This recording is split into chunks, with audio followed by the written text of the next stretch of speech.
So I'm going to teach you how to do hip extension on a glute ham machine. And this technique would apply also if you don't have a glute ham and if you have a Roman chair. It's going to be the same technique. With this exercise, we're actually targeting our low back muscles and our hamstrings. Some people might call it back extension, but we're really trying to pivot. When you do this correctly, you're actually pivoting from the hip joint as opposed to just rounding your back. So first thing is going to be this position here. You have to adjust it. So if you're taller, you're back here. If you're shorter, you're more forwards. I'm gonna actually adjust this too tall for me, and what that's gonna do is my hip bones are gonna get stuck. So just to show you what's improper is I'm not gonna have a lot of range.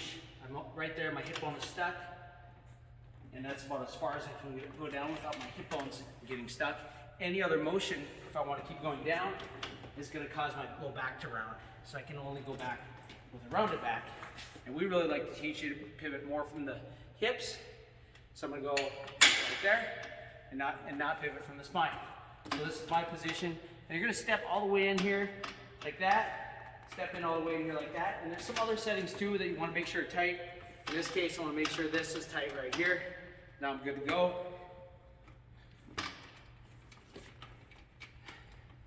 A lot of times we teach a reach technique like this. So I'm going to reach down and as far forwards as I can, and I'm going to come up and reach down as far forwards as I can and come up. And right now I'm really limited by my hamstring flexibility.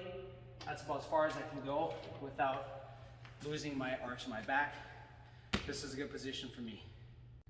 One more thing I'd like to add for this exercise. The biggest key is really at holding at the top. We like to hold 3 seconds, 5 seconds, 8 seconds, but really building your hold at the top, that's the biggest key. And we do this, you're really trying to avoid arching your back. And all kinds of variations you can do.